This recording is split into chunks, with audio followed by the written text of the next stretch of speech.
ורק בשביל כל הצמים אנחנו רוצים לתת לכם מספר עצות חשובות איך תצאו מהצום בצורה הטובה והיעילה ביותר. לכן אני רוצה להגיד אחר הצהריים טובים לדיאטן הקליני איתי אהרונסון. היי. אהלן, מה העניינים? בסדר גמור, מה שלומך? הכל מצוין, הכל מצוין. טוב, תשמע, יש אנשים שצמים ביום הזה, ואנחנו רוצים לתת להם מספר עצות חשובות, מה עליהם לעשות בצורה הטובה והיעילה ביותר, איתי? תראה, כשאנחנו מדברים שוב על חזרה מצום, אני מגדיר את זה כמו שאנחנו מתחילים פעילות גופנית, אחרי שהגוף נח, אנחנו עושים חימום. אני מגדיר את זה על אותו עיקרון עם התזונה, אחרי הצום. אנחנו מתחילים בקטנה, זאת אומרת, מה שנקרא שבירת הצום. כן. אנחנו מדברים בעיקר על ארוחה קטנה, עם פחמימות פשוטות. זה יכול להיות לחם עדיף לחם לבן בעניין הזה, עם ריבה למשל, או שתיית מיץ כלשהו, וזה להתחלה.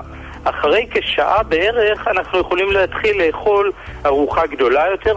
שוב, אנחנו לא רוצים להעמיס על המערכת יותר מדי, אבל בהחלט אחרי שעה אפשר לאכול ארוחה מלאה יותר, שמכילה גם חלבון ופחמימות מלאות, ולאט לאט חוזרים למעשה לתזונה הרגילה. אגב, חשוב לציין במהלך הצום אנחנו גם לא שתינו, ובטח בימים כאלה שהם מאוד מאוד חמים. נכון. חשוב להחזיר נוזלים. בהתחלה אנחנו מדברים על נוזלים רצוי בטמפרטורת החדר. כשאני מדבר על מיץ, אני מדבר רק על הארוחה הראשונה, ישר בשבירת הצום. אחר כך כמובן אנחנו עוברים לשתיית מים ולא לשתיית מיץ. אחר כך אפשר גם לעבור כמובן לשתיית מים בטמפרטורה, כל אחד והעדפות שלו. מים קרים בדרך כלל הרוב אוהבים, אין עם זה שום בעיה. העיקרון הוא הדרגתיות, ולא להעמיס. לא להעמיס, לאט לאט להכניס את האוכל חזרה למערכת, ואף אחד לא צריך לחשוב שצריך להכניס בחזרה את כל המזון שהפסדנו במהלך הצום. אנחנו נכניס את זה לאט לאט, אין לחץ. שתייה מוגזת בוודאי שלא מומלצת, נכון איתי? שתייה מוגזת אנחנו מעדיפים שלא, לא בהתחלה. שוב, בהמשך אפשר לחזור לשתייה מוגזת, אין עם זה שום בעיה. כמובן, אם אנחנו מדברים על מיצים מוגזים, אז ההנחיה היא בלי קשר לצום, להמעיט ככל הניתן, ומה שנקרא כמה שפחות, הרי זה משובח.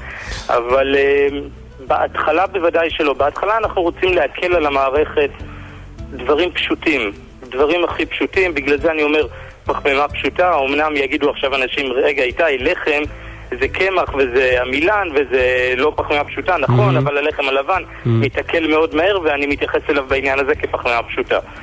אחר כך נוסיף כבר את העניין של החלבונים ובארוחות בהמשך, לא ברגע הראשון, לא בשבירת הצום. אגב, איתי, שאלה חשובה, וכבר תבין שזה הולך ביחד, ואני מניח שגם בזה נתקלת מתוקף תפקידך.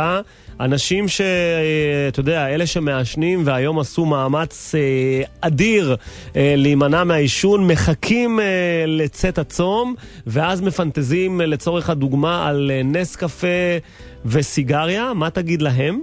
אני הייתי ממליץ עדיין להמתין עם הנס קפה ולשתות אותו בשלב מאוחר יותר, לא בשלב הראשוני. בשלב מאוחר יותר. אם מדברים על תה, זה עדיף. זה עדיף. על תה זה בהחלט עדיף. ואם אנחנו מדברים על סיגריה, אז עדיף כבר עשיתם את המאמץ 24 שעות. אז עוד שעה. תמשיכו for lifetime, תורידו את הסיגריה. נראה לי שקצת הגזמת for lifetime, אבל אולי אפשר לחכות עם הסיגריה. לא, לחכות עם הסיגריה עד לאחר הארוחה הגדולה? מה דעתך? אפשר. שוב, האמת שעם הסיגריה אין לי עם זה שום בעיה. מבחינת מערכת העיכול זה לא עובר במערכת העיכול, ולכן תיאורטית אין שום בעיה עם הסיגריה, גם ישר בשבירת הצום. הקפה הוא יותר מפריע לי בשבירת הצום, בטח אם אנחנו מדברים על קפה שמבוסס בעיקר על חלב. ולכן אני מעט אמנע מזה. קפה שחור לצורך העניין, הוא לא בעייתי, כי אנחנו מדברים בסך הכל על קפה ומים, אז אין עם זה שום בעיה.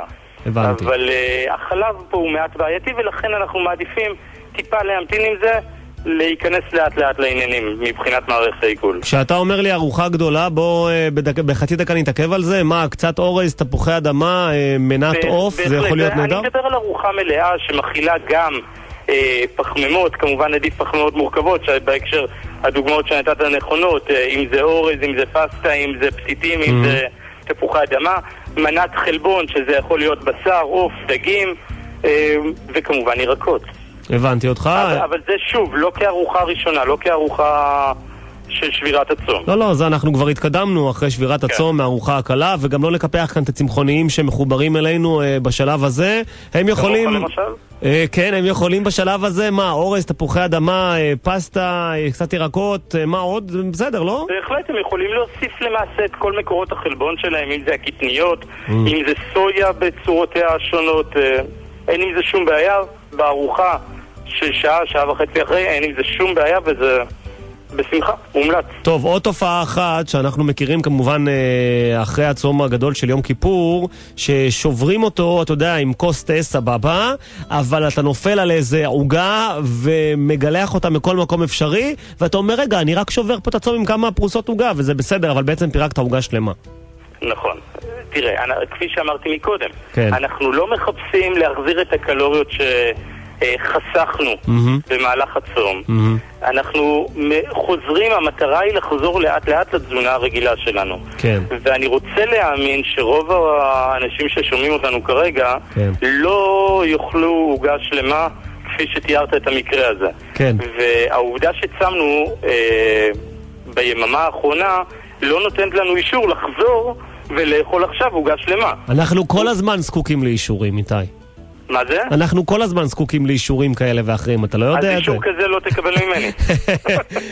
אני מבין. טוב, מאזינות מאזינים, אני חושב שקיבלתם את המסר בצורה הברורה ביותר, בהדרגה. לא לחזור ולטרוף, אלא בהדרגה, כל אחד בדרך שלו, אבל תקחו זאת בחשבון, בהדרגה כמובן. איתי, אני רוצה מאוד להודות לך שדיברת איתנו, יקירי. בשמחה רבה, תודה לך. להתראות, ביי ביי. יאללה, ביי ביי.